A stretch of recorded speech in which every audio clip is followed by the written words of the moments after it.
the one who breaks the darkness with a liberating light. Praise the one who frees the prisoners, turning blindness into sight. Welcome to the Daily Bite. I'm your host, Pastor Steve Andrews. Today we continue our study in the book of Genesis with chapter 29. Then Jacob went on his journey, and they came to the land of the people of the east. As he looked, he saw a well in the land, and behold, 3 flocks of sheep lying beside it. For out of that well the flocks were watered. The stone on the well's mouth was large, and when all the flocks were gathered there, the shepherds would roll the stone from the mouth of the well, and water the sheep, and put the stone back in its place over the mouth of the well. Jacob said to them, "My brothers, where do you come from?" They said, "We are from Haran." He said to them, "Do you know Laban, the son of Nahor?" They said, "We know him." He said to them, "Is it well with him?" They said, "It is well. And see, Rachel his daughter is coming with the sheep." He said, "Behold, it is still high day. It is not time for the livestock to be gathered together. Water the sheep and go, pasture them." But they said, "We cannot, until all the flocks are gathered together, and the stone is rolled from the mouth of the well. Then we water the sheep." While he was still speaking with them, Rachel came with her father's sheep, for she was a shepherdess.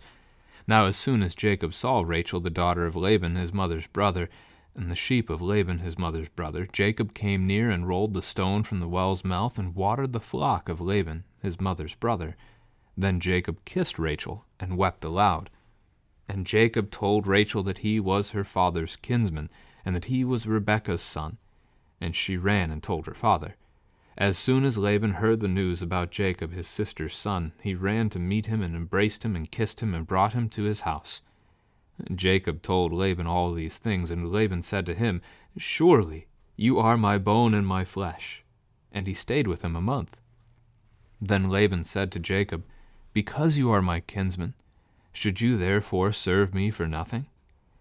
Tell me, what shall your wages be?" Now Laban had 2 daughters. The name of the older was Leah, and the name of the younger was Rachel. Leah's eyes were weak, but Rachel was beautiful in form and appearance.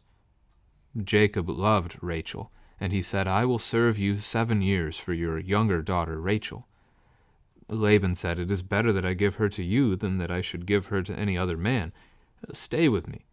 So Jacob served 7 years for Rachel, and they seemed to him but a few days because of the love he had for her. Then Jacob said to Laban, "Give me my wife that I may go into her, for my time is completed." So Laban gathered together all the people of the place and made a feast. But in the evening he took his daughter Leah and brought her to Jacob, and he went in to her. Laban gave his female servant Zilpah to his daughter Leah to be her servant. And in the morning, behold, it was Leah. And Jacob said to Laban, "What is this you have done to me?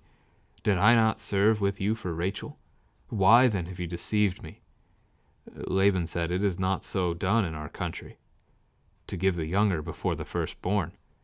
Complete the week of this one, and we will give you the other also in return for serving me another 7 years. Jacob did so and completed her week. Then Laban gave him his daughter Rachel to be his wife. Laban gave his female servant Bilhah to his daughter Rachel to be her servant.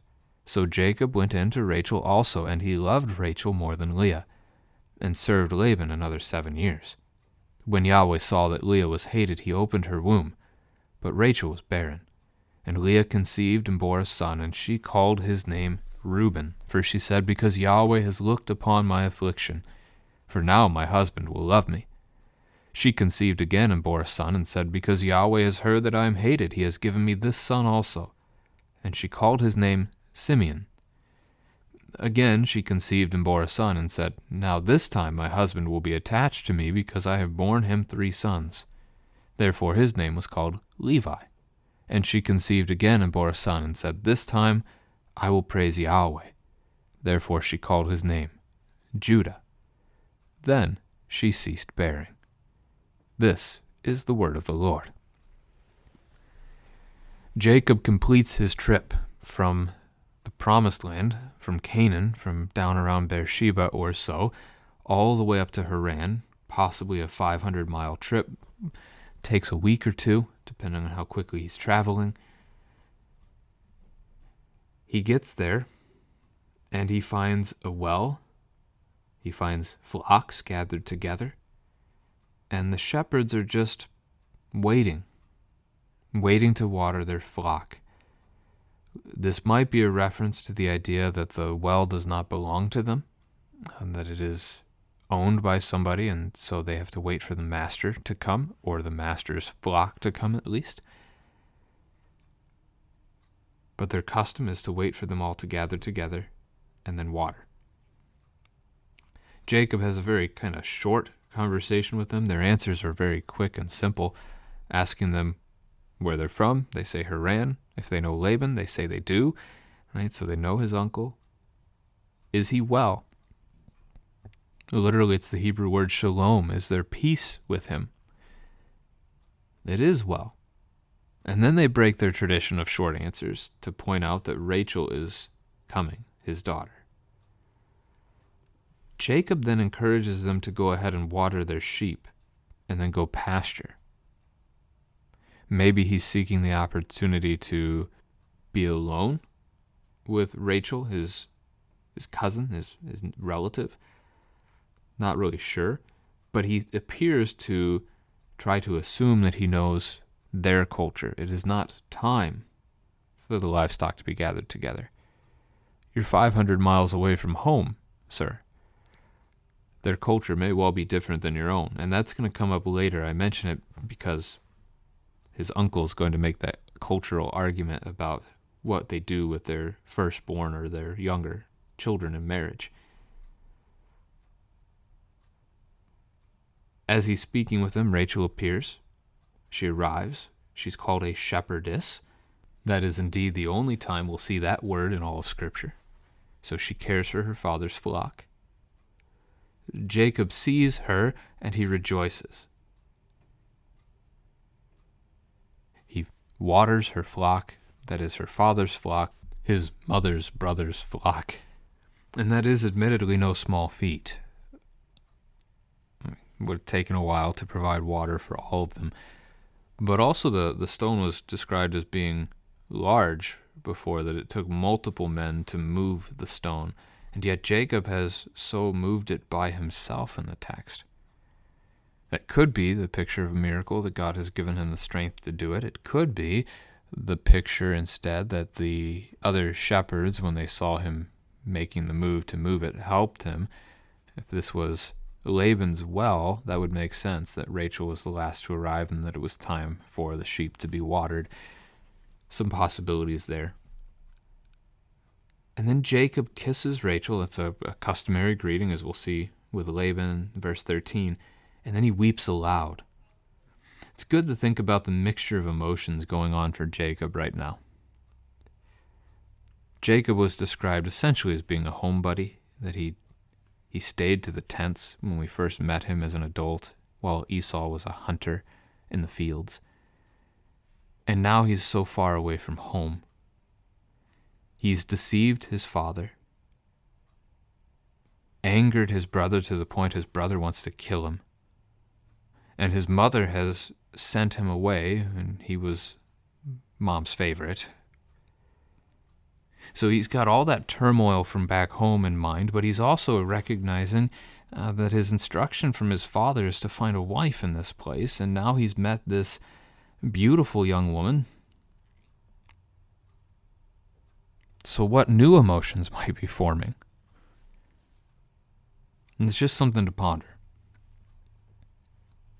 And as she learns that he is her cousin, Rebekah's son, she runs to tell her father, just like Laban ran to meet Abraham's servant back in chapter 24. This family does a lot of running. Laban's going to run out to meet him again as he hears the news of Jacob. He kisses him, he brings him home, and Jacob again tells Laban what he told Rachel. Laban's response is very much like what Adam says of Eve in Genesis chapter 2, verse 23. Surely you are my bone and my flesh. Then he dwells there with him for a month. And why a month? Why does that time frame matter? This could be an indication to us that Jacob is starting to learn that his mother has deceived him. She said that when her other son, when Esau's anger against Jacob abated, when he forgot, that she would send for Jacob. Jacob, in his mind, might have had a picture of a short period of time. Took him a week or two to get there. Now he's been there a month. He's been away from home for quite a while, and he's heard nothing. Maybe he's starting to wonder if he ever will. And that comes up again as he agrees to serve Laban for 7 years here. So Laban first offers him whatever he wants. What should I pay you? What should your wage be? The text then tells us that Laban had 2 daughters, Leah and Rachel. Leah is the oldest, but Leah's eyes were weak, which is a Hebrew idiom that means she's ugly. She's not good to look at, pleasing to the eye. But Rachel was beautiful in form and appearance. Rachel is the third to be described as beautiful in the book, Sarah and Rebekah before her, but her beauty is described as beyond both of theirs. She is beautiful in both form and appearance. This might be the way today that we would speak about somebody's figure, and then also about their face, right? So she's a beautiful person tends to be a reference to the face and the eyes and so forth, whereas, again, the figure would be a reference to the whole body. Rachel is both. Leah is not. Jacob then loves Rachel. It's only been a month. This probably isn't the unconditional love, the agape love of God for us that we are then called to have for one another. This might be a love that has a little bit more lust involved. I will serve you 7 years for your younger daughter, Rachel. That tells you just how smitten Jacob is. Again, describing him earlier as being a bit of a homeboy. For him to be willing to stay away from home for so long, when he's never been away from home before, this could also again be an indicator that he no longer believes that he's really getting the option to go home. Either way, Laban agrees to this, that it is better to give Rachel to a kinsman than to somebody else. So they make the deal. Now, as Laban is going to later in the text argue that it is not right in their culture to give away the younger before the older, if that is the case, then he is deceiving Jacob here and now by not telling Jacob this, that you must first marry Leah, or we must first find a husband for Leah before you can marry Rachel. I mean, even think about it in that regard. He could work 5 years for Laban, and then they'd still have 2 years left to find a husband for Leah before he could marry Rachel. There's plenty of time. So it seems the actual argument that it's not their cultural custom in verse 26, that's the deception. We'll talk about it a little bit more here in just a moment. For now, the 7 years seemed as nothing to him, just a few days because of how much he loved Rachel.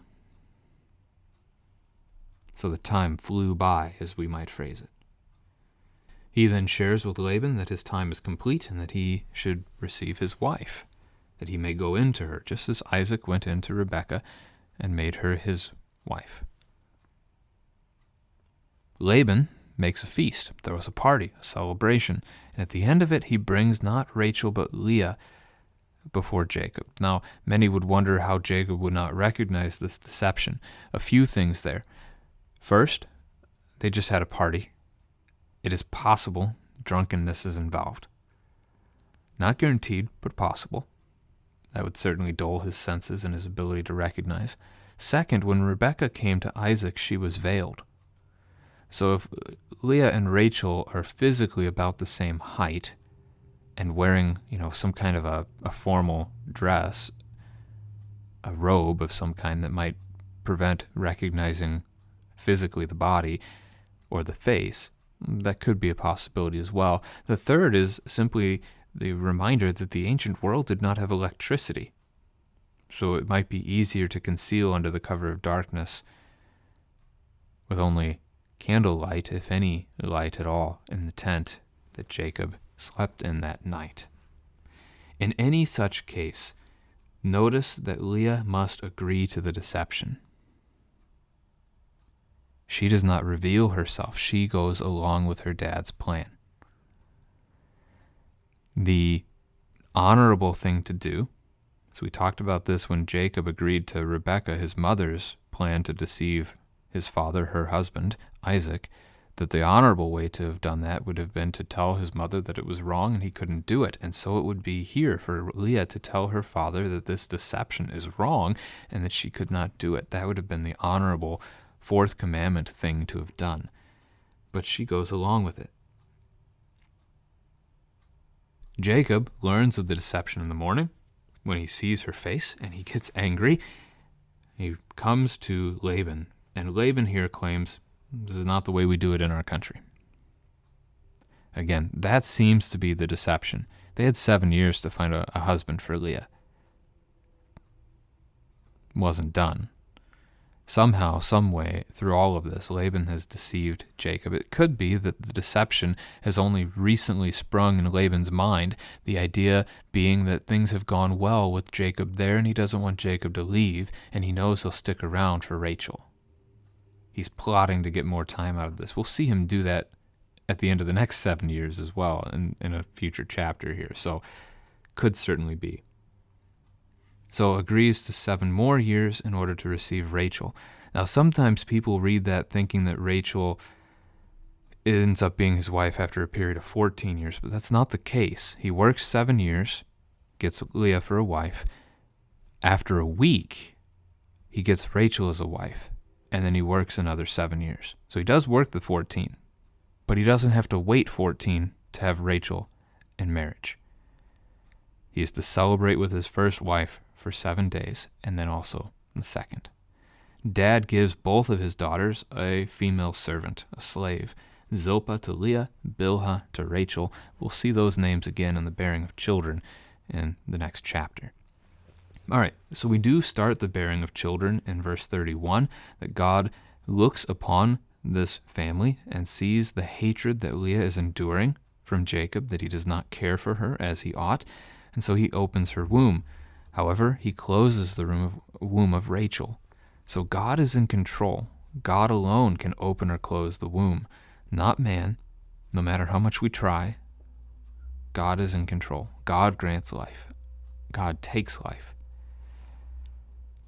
And so Leah conceives and bears a son and calls him Reuben, which is from the Hebrew verb to see, because Yahweh has seen. He has looked upon my affliction. And she believes that bearing this son will bring Jacob's love to her, that he will favor her because she has given him an heir. Doesn't happen. She conceives again. This time names the son Simeon, which is from the Hebrew verb to hear, because Yahweh has heard that she's hated. Third time, she names him Levi, which is from the Hebrew verb to join, for my husband will be joined to me, attached to me, cling to her, basically. But he doesn't. And so when the fourth son is born, Judah, whose name in Hebrew is the verb to praise, she says, this time I will praise Yahweh. A family conversation could be had about why this is better. Why was her response to this son better? She was using the first 3 sons in hopes of leverage, that her husband would love her and care for her, which he ought to have been doing anyway. But she was not showing thanksgiving to the Lord. Whereas with the 4th son, she no longer ends up worrying about what her husband thinks, and she instead thanks God for what he's done. That God has been gracious to her, that God has provided children to her, gifts. Each child is a gift. Thanks be to God. And so she finally does. We'll see plenty of these sons in the days to come. Reuben is the firstborn, so the firstborn's right should have been his, but he'll blow it in chapter 35. Simeon and Levi are next in line. They're going to blow it in chapter 34, and ultimately the inheritance falls to not even Judah, but to Joseph, which we'll see him later on, and the family blessing will go to Judah. But that doesn't happen for another 2 weeks or so. All right, so the other question I skipped over in my own notes here, as this has so much been about Rachel's beauty and Leah's not, what should we seek when we look for a spouse? So our sons, what should you look for in a wife? Our daughters, what should you look for in a husband? And the answer to that is not physical appearance. The answer to that is faithfulness. A husband or a wife that will seek the Lord first, that is faithful first to God, because if they are, then much more likely that they will be faithful to you, that they will love you, care for you in the ways that they should, that the husband would provide for his wife, that the wife would help her husband, that there would be less strife in the home. If they're beautiful, okay, I mean, that's fine, but the physical appearance ultimately does not matter. That's something that as Americans we have a very difficult time with. We've been taught and trained to think differently than that. Let us praise the Word incarnate, Christ who suffered in our place. Jesus died and rose victorious, that we may know God by grace. Let us sing